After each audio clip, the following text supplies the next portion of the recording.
तैयार है मोनिका के हाथ की गर्मा गर्म कॉफी। ये क्या अंजलि, तुम ये अलमारी से साड़ियां क्यों निकाल रही हो? अचानक मायके जाने का प्लान कब हुआ? मेरे मायके जाने का प्लान नहीं हुआ है, मैं तो इन नई साड़ियों को छुपा रही हूँ। लेकिन क्यों? अरे आज शाम को वो आफत की पुड़िया आने वाली है, कहीं उसने मेरी ये नई साड़ियां देख ली तो एक भी नहीं छोड़ेगी। क्या कहा तुमने? वो आने वाली है? हे भगवान, तुम जल्दी से अपनी साड़ियां छुपाओ और मैं अपने मेकअप का सामान छुपा देती हूँ। मोनिका भागती हुई अपने कमरे में जाती है और अपना नया और एक्सपेंसिव मेकअप का सारा सामान छुपा देती है। दोनों बहुएं अपना सारा सामान अच्छे से छुपाने के बाद बैठकर राहत की सांस लेती हैं। चलो, शाम होने में अभी थोड़ा वक्त रह गया है और हमने सब कुछ अच्छे से छुपा दिया है। और नहीं तो क्या, अगर वो ये सब देख लेती तो एक भी सामान नहीं छोड़ती। कौन देख लेती भाभी? रूपाली तुम? अरे रूपाली मेरी बच्ची, तू आ गई। 4 बजे का बोलकर 5 बजे आ रही है। रूपाली की दोनों भाभी उसके लिए नाश्ता लेकर आती हैं, जिसे करने के बाद अब रूपाली एक एक करके अपनी भाभियों के कमरे में जाती है। ये क्या भाभी, आपके कमरे में तो मुझे कुछ नया सामान नहीं लग रहा है। कहीं मैं आने वाली हूँ इसलिए तो आपने सब कुछ छुपा तो नहीं दिया? अरे नहीं रूपाली, ऐसा नहीं है। भला हम ऐसा क्यों करेंगे? हमारा जो भी है वो सब तुम्हारा ही तो है। भाभी मैं तो मजाक कर रही थी, अब तो सीरियस ही हो गई। अपनी भाभियों के साथ रूपाली किचन में आ जाती है, जहां उसे न्यू प्रेशर कुकर मिलता है, जिसे देख रूपाली फौरन उसे कुकर को ले लेती है। मुझे तो यही प्रेशर कुकर चाहिए था। भाभी क्या मैं इसे अपने ससुराल ले जाऊं? वो क्या है ना, मेरे ससुराल का कुकर खराब हो गया है। लेकिन रूपाली, अगर तुम्हें कुकर ये वाला ले जाओगी तो हम लोग खाना किस में बनाएंगे? अगर तुम्हें नया कुकर ही चाहिए तो हमारे साथ मार्केट चलो, हम तुम्हें इससे भी अच्छा कुकर दिलवा देंगे। भाभी मैं आपके साथ मार्केट चली तो जाती, लेकिन मुझे किसी काम से जल्दी जाना है, इसीलिए ये कुकर मैं ले लेती हूँ। आप दोनों मार्केट जाकर अपने लिए नया कुकर ले लेना।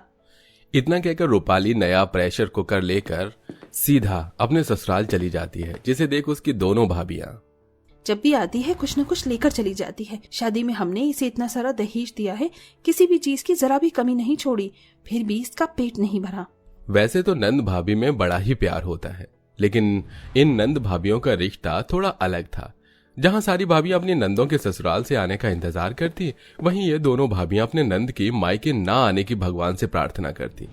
अंजलि, मोनिका की नंद रूपाली, बड़ी ही घमंडी और चालाक होती है। शादी से पहले भी रूपाली अक्सर अपनी भाभियों से बिना पूछे उनकी मर्जी के खिलाफ उनकी कोई भी चीज ले लिया करती थी।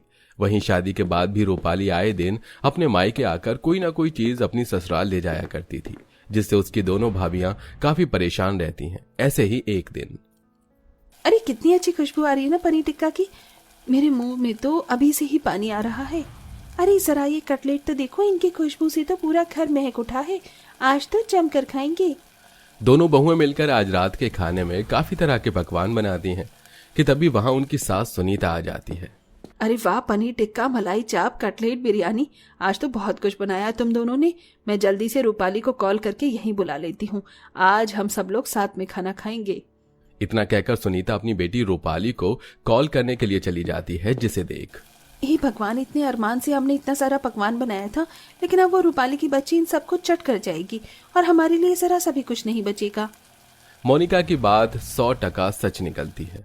रूपाली अपने हिस्से के साथ साथ अपनी दोनों भाभियों का हिस्सा भी जानबूझकर खत्म कर देती है, जिसके चलते अब दोनों भाभियों को सुबह की बासी रोटी और सब्जी खाकर अपना पेट भरना पड़ता है और ऐसे ही समय गुजरता रहता है। मोनिका, आंटी जी ने तो बहुत सुंदर कड़े बनवाए हैं तुम्हारे लिए। ये कड़े तो माँ मुझे मेरी शादी में ही देना चाहती थी, लेकिन थोड़ा बजट कम पड़ रहा था, इसलिए नहीं दे सकी। अपनी माँ के दिए हुए सोने के कड़े को पहनकर मोनिका काफी खुश हो रही होती है। तभी उसकी खुशी भंग करने उसकी नंद रूपाली आ जाती है। वाह भाभी, ये कड़े तो कितने प्यारे लग रहे हैं। आपको पता है, ऐसे ही कड़े का डिजाइन मैंने एक मैगजीन में देखा था। जब से मेरा मन इन कड़ों को पहनने का कर रहा है। काश मैं भी ऐसे कड़े पहन पाती। हाय मेरी बच्ची, कैसे उदास हो गई। मोनिका बहू, थोड़े दिनों के लिए अपने कड़े निकालकर अपनी ननद को पहनने के लिए दे दे। इस बेचारी के भी इन कड़ों को पहनने के अरमान पूरे हो जाएंगे। माँ जी, ये आप क्या कह रही हैं? ये कड़े मुझे मेरी माँ ने दिए हैं, मैं रूपाली को कैसे दे सकती हूँ? अरे तो मैंने कौन सा बोला है तुझे कि तू हमेशा के लिए इसे दे दे? कुछ दिनों के लिए दे दे और जब तुझे पहनना हो तो वापस ले लियो। हाँ भाभी, और वैसे भी मुझे परसों एक शादी में जाना था, मेरी साड़ी पर ये कड़े काफी अच्छे लगेंगे। इतना कहकर रूपाली खुद ही मोनिका के हाथों से उसके कड़े निकाल कर पहन लेती है। देखा माँ, ये कड़े मेरे हाथों में